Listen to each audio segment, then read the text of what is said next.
Sobat Aruna, selamat datang di Aruna 9 Podcast bersama dengan saya, Gisela Brigiti Venesia Derek sebagai host hari ini.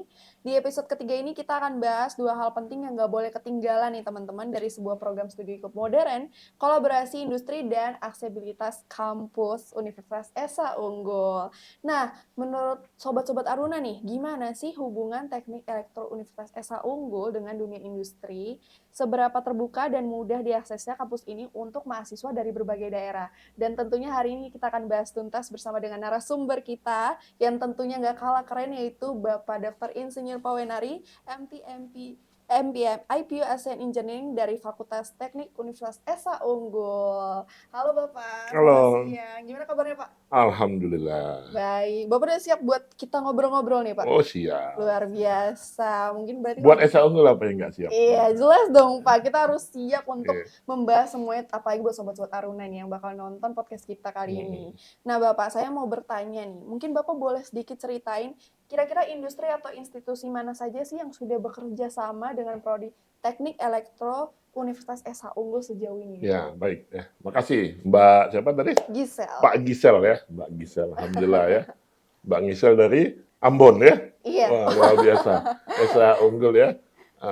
Se-Indonesia ya. Iya Pak, cakupannya besar sekali. Ya, alhamdulillah ya. Jadi ini sahabat Aruna 9 ya. Ini adalah podcast yang ketiga, di mana yang pertama tadi kemarin kita udah bahas mengenai profil lulusan, mengenai pembelajaran dan lain-lainnya, akademisi. Sekarang kita masuk ke podcast ketiga mengenai bidang kerjasama ya, tadi ditanyakan. Kerjasama bidang apa aja yang sudah kita lakukan. Memang benar, salah satu syarat pendirian program studi itu tidak hanya TD Elektro ya, seluruh program studi itu harus Dikti itu menanyakan, udah kerjasama belum? Gitu ya. Betul. Jadi alhamdulillah kita ada 5 yang sudah mendukung kita ya, udah siap mendukung kita. Sambil berjalan masih ada seluruh kerjasama universitas yang siap mendukung kita ya. Nah jadi pertama adalah karena ini elektro, juga dosen kita sebagian besar juga banyak yang praktisi dari PLN juga, tentunya dengan PLN sendiri. Kita didukung oleh PLN Persero ya. Terus yang kedua PT Serika produksi chip ini ada di Bandung ya. Keren sekali ya Pak ya. Produksi chip nih, alat elektroniknya. Wow. Jadi chipnya elektronik ini dia juga mendukung ya. Kita udah bekerja sama dengan mereka dan memang dia sudah mendukung kita. Kalau PLN tadi mulai dari pembangkit, transmisi, distribusi dan pemanfaatan. Terus yang ketiga PT Intel Indonesia. Sama ini Indonesia kita tahu sendiri ya, produksi ya, Pak, alat-alat chip dan engineering luar biasa ya, papan PCB dan lain-lain ya. Ini juga mendukung kita. Dan yang keempat adalah PT Simen Teknindo. Simen Teknindo ini adalah elektrifikasi dan kontrol elektrikal yang seluruh panel-panel mulai dari pembangkit, transmisi, distribusi itu ada di Simen Teknindo. Jadi dia membuat dan merangkai panel-panel elektrikal. Selanjutnya yang tidak kalah penting adalah Pusdiklat Listrik Indonesia.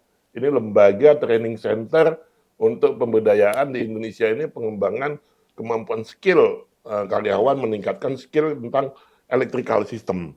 Jadi mereka sudah mendukung kita dan siap mendukung pendirian Prodi Teknik Elektro. Itu Mbak Gisel. Luar biasa ya Pak Wenari. Berarti teknik elektro ini sudah bekerja sama kurang lebih tadi kayaknya Bapak sudah sebutkan 5 industri ya. Yang dimana 5 industri itu juga nggak kaleng-kaleng ya Sobat Aruna.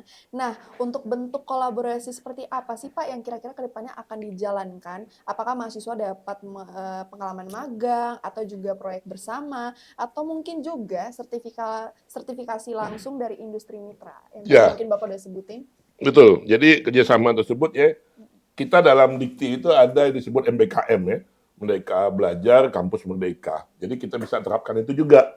Kita udah sepakat dengan kelima industri tadi dan juga ada industri-industri yang belakang masih menunggu ya dalam bentuk kerjasama mendukung. Pertama adalah praktek kerja lapangan mahasiswa. Jadi mulai dari magang, terus atau disebut MBKM tadi, terus riset industri. Jadi riset itu bisa bagi dosen dan mahasiswanya sendiri gitu ya. Wow, berarti bukan cuma buat mahasiswa. Bukan mahasiswa aja. Terus yang ketiga adalah magang mandiri juga bisa. Jadi MBKM itu ada jalur melalui Dikti, ada jalur melalui magang mandiri. Mereka juga siap semacam on job training gitu ya. Nah itu satu, saya tiga. Terus praktisi mengajar. Nah ini kalau nggak kalah penting. Jadi dosen kita juga bisa mengajar di perusahaan tersebut atau praktisi perusahaan tersebut mengajar di kita untuk yang kelas praktisi mengajar. Dan yang terakhir adalah studi independen. Studi independen bagi mahasiswa. Mahasiswa bisa diterapkan, taruh di sana, membantu analisis atau peneliti yang di sana, gitu ya. Wah, luar biasa sekali ya Pak kalau seperti itu. Berarti ini sobat-sobat Aruna nggak perlu khawatir karena kalau misalnya ke depan kalian mau magang, mau studi independen, atau bahkan praktisi pelajarnya pun nggak cuma dari kita juga, tapi bisa datang dari setiap perusahaan-perusahaan yang udah kerja sama Betul, ya Pak betul. ya. Luar biasa. Nah Pak, kira-kira nih seberapa besar sih Pak kontribusi mitra industri seperti dalam memfasilitasi sertifikasi maupun proyek langsung untuk mahasiswa buat mahasiswa S.A. Unggul nih terlebih tepatnya. Ya, itu bagus sekali ya Giselle pertanyaan. Sama dengan podcast kita yang kedua kemarin ya. Iya. Sertifikasi kompetensi itu sangat diperlukan bagi mahasiswa. Jadi mahasiswa itu tidak hanya mendapatkan ijazah, transkrip, tapi dia juga mendapatkan sertifikasi kompetensi. Wow. Nah, di mana industri-industri itu yang saya sebutkan tadi bisa bekerja sama dengan kita untuk mensertifikasikan anak-anak kita yang mau lulus nanti. Jadi selain mereka dapat nanti kan sertifikat kompetensi itu kan biasanya ada dua, bisa dari Dirjen Ketenagalistrikan, Kementerian SDM, DJK, atau dari BNSP. Tapi di mana-mana mahasiswa itu pada saat mengambil uji lapangannya, nanti ada yang namanya TUK, tempat uji kompetensi. Nah, tempat uji kompetensi kita manfaatkan ke 5 perusahaan itu. Jadi pada saat dia mengambil tempat uji kompetensi di perusahaan tersebut, atau di lab kita, gitu ya. Nah, sehingga mahasiswanya lulus dengan PD ya, udah siap terjun ke dunia kerja. Betul, Pak. Wah, luar biasa berarti ya, Pak. Ya. Baik dari kolaborasi antara mitra industri dan kampus kita sendiri untuk tentunya membantu teman-teman, apalagi sobat-sobat Aruna ini, yang mau masuk teknik elektro Universitas S.A. Unggul. Kan bisa dengar tadi Pak Wenari udah sempat banyak mention, banyak hal-hal penting yang tentunya membantu memfasilitasi ke depannya bagaimana kalian akan belajar dan tentunya masa depan kalian yang bisa cerah banget betul. ya Pak tentunya.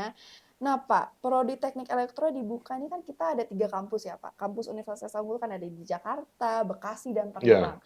Tapi nih Pak, kan sentral yang seperti kita tahu kampus kita tuh ada di Jakarta. Nah kira-kira gimana nih Pak, kalau misalnya teman-teman kita yang dari Bekasi dan juga yang di Tangerang tuh ingin melakukan praktek, apakah mereka akan ke Jakarta atau gimana? Nah inilah kelebihannya kampus S.A. Unggul ya. Jadi kita ini dari barat sampai ke timur ya. Luar biasa. Jadi sentralnya di Jakarta, Kebun Jeruk ya, pemirsa sekalian semua. Kita punya kampus yang bisa memfasilitasi mahasiswa Jabodetabek itu se-Indonesia ya. Saya tinggal di Bekasi, saya tinggal di Cikarang, saya tinggal di daerah timur, Rawamangun ya. Kita punya kampus di Harapan Indah ya, di kota Harapan Indah. Adanya di Bekasi Barat ya, keluar belok kiri. Pak, saya ada daerah Tangerang, saya ada daerah Banten, Serang, kita ada kampus di Citra. Citra ada di Cikupa ya, di Cikupa. Jadi, Pak saya di Jabodetabek, kita di Kebun Jeruk. Jadi kita merangkul dari barat sampai timur Jabodetabek ya. Nah kerennya itu lagi adalah daerah tersebut ada daerah industri, Mbak Giselle. Ya, daerah Bekasi itu daerah industri loh, kawasan industri Bekasi loh, Jababeka. Daerah Tangerang Cikupa itu daerah kawasan industri manis. Jadi sehingga memang kita memfasilitasi bagi karyawan-karyawan yang mungkin yang bekerja dia masih D3, mau yang S1 atau dia masih SMA, mau kuliah S1 elektro, atau memang anak-anak karyawan yang pengen ngambil elektro. Jadi kita ada fasilitasi 3 kampus. Bagaimana prakteknya? Prakteknya di 3 kampus juga bisa. Tapi sentralnya memang ada di Jakarta. Tapi dosennya kita ada di 3 kampus. Saya sendiri juga ngajar juga di Bekasi. Luar biasa. Dulu saya juga ngajar di Citra gitu ya. Jadi muter-muter ya, tapi memang dengan pengalaman yang ada setiap dosen dan mahasiswanya bisa kita gabungkan. Kita juga pakai sistem hybrid ya. Bisa online, bisa offline. Kalau hari Sabtu kita bisa ketemukan juga. Jadi kita bisa memfasilitasi mahasiswa maupun karyawan yang ingin kuliah di S.A. Unggul. Mbak Gisel. Nah, berarti luar biasa ya, berarti buat teman-teman atau sobat-sobat Aruna yang kedepannya mau kuliah nih di Esa Unggul nggak perlu khawatir. Kalau misalnya kalian tinggal di Bekasi ataupun di Tangerang, karena kampus kita tiga-tiganya udah saling memfasilitasi satu Betul, sama lain. betul, betul. Apalagi dosennya juga nggak kalah effort ya, Pak. Itu Bisa dari dia. ujung ke ujung nih, Iya, betul. teman-teman. Wah, lengkap banget ya, Pak. Nah, berarti kurang lebih seperti itu komunikasi kita hari ini. Terima kasih banyak loh Pak sudah mau Ya, berbicara bersama kita dan tentunya sharing sama sobat-sobat Aruna yang akan nonton video ini. Nah, dari kolaborasi industri yang strategis sampai akses kampus yang inklusif, Prodi Teknik Elektro Universitas Esa Unggul benar-benar membuka peluang yang sangat luas nih bagi generasi muda untuk tetap berkembang dan tentunya berkarya. Terima kasih sudah setia mendengarkan podcast Aruna sampai episode ketiga ini. Jangan lewatkan episode selanjutnya karena kita bakal banyak ngobrolin hal-hal seru mengenai strategi pengembangan dan masa depan teknik elektro Universitas Esa Unggul. Sampai jumpa dan salam inovasi. Bye-bye. bye-bye. Terima kasih.